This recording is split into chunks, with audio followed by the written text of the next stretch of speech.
Assalamualaikum warahmatullahi wabarakatuh. Kaifa halukum sholih-sholihah di kelas 3? Alhamdulillah, semoga Anda semuanya dalam keadaan sehat ya nak. Amin ya rabbal alamin. Berjumpa kembali bersama Ustazah Isfar di sini dalam pembelajaran fikih. Hari ini kita akan melanjutkan materi pembelajaran minggu lalu.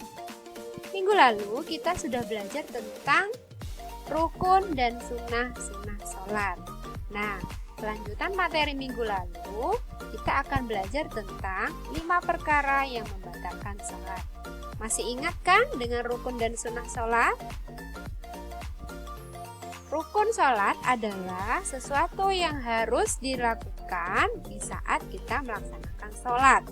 Dan apabila ditinggalkan, maka sholat kita tidak sah. Sedangkan sunnah sholat adalah sesuatu yang boleh dilakukan ketika kita sedang sholat. Bila tidak dilakukan, maka sholat kita tetap sah. Nah, sebelum materi dilanjut, kita awali dulu ya dengan membaca basmalah terlebih dahulu. Bismillahirrahmanirrahim. Perlu saya sampaikan bahwa tujuan pembelajaran kita yang pertama adalah mampu menyebutkan hal-hal yang membatalkan sholat. Nah, sebelum Ustazah lanjutkan materinya, yuk kita bermain tebak-tebakan ya. Nah, tebakan kali ini, benda apakah yang tidak terletak pada tempat semestinya? Yuk kita mencari benda apakah itu. Ada yang tahu? Nah, ini dia bintang yang ada di atas topi seorang bapak. Seharusnya bintang ini berada di mana anak-anak? Bintang ini seharusnya berada di langit ya. Terima kasih sudah bermain tebak-tebakan bersama Ustazah. Nah, kita lanjutkan ya materinya. 5 perkara yang dapat membatalkan sholat. Yang pertama adalah batalnya wudhu. Jika sedang sholat, wudhu kita bisa batal, maka harus berwudhu lagi dan mengulang sholatnya. Salah satu contoh, wudhu menjadi batal ketika kita buang angin. Ketika kita buang angin saat sholat, maka sholat kita menjadi batal.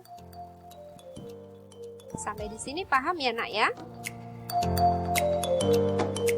Perkara yang kedua yang dapat membatalkan wudhu adalah makan dan minum dengan sengaja. Makan dan minum dengan sengaja dapat membatalkan sholat karena menghilangkan khusyuknya sholat. Dan makan dan minum bukan bagian dari rukun atau sunnah sholat. Perkara yang ketiga adalah berbicara dengan sengaja. Seperti yang ada pada gambar di depan kalian. Sabda Rasulullah SAW, sungguh sholat ini tidak pantas di dalamnya terdapat sesuatu dari perkataan manusia. Perkataan yang pantas hanyalah tasbih, takbir, dan bacaan Al-Quran. Hadis riwayat Muslim. Jadi maksud hadis Rasulullah di sini, ketika kita sedang sholat, maka tidak berbicara selain bacaan tasbih, takbir, dan bacaan Al-Quran di dalam sholat.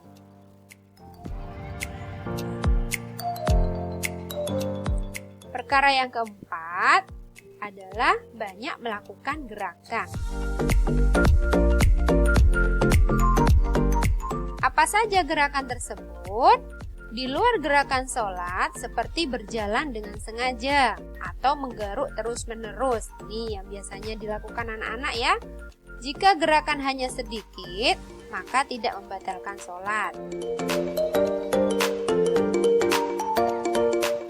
Perkara yang kelima adalah sengaja meninggalkan salah satu rukun sholat. Misalnya, tidak membaca surat Al-Fatihah.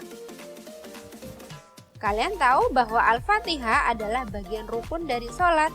Bila sengaja atau lupa tidak membaca surat Al-Fatihah, maka sholatnya batal. Kecuali saat sholat berjamaah, sudah ditentukan Al-Fatihah makmum ditanggung imam. Sehingga seseorang yang tertinggal takbiratul ihram dan mendapati imam dalam posisi rukuk dibolehkan langsung ikut rukuk bersama imam dan telah mendapatkan 1 rakaat. Jadi, ketika kalian sholat berjamaah dan kalian menemui imam itu sudah posisi rukuk, maka seorang makmum diperbolehkan tidak membaca Al-Fatihah, melainkan langsung mengikuti rukuknya imam. Sampai di sini anak-anakku bisa dipahami ya materi hari ini, yaitu 5 perkara yang dapat membatalkan sholat. Nah, tugas untuk kalian di rumah seperti biasa, tugas ini terakhir dikumpulkan pada hari Kamis tanggal 10 September jam 7:30 pagi. Apa tugasnya? Yaitu tamrinat halaman 18, kerjakan nomor 5 dan 6 saja.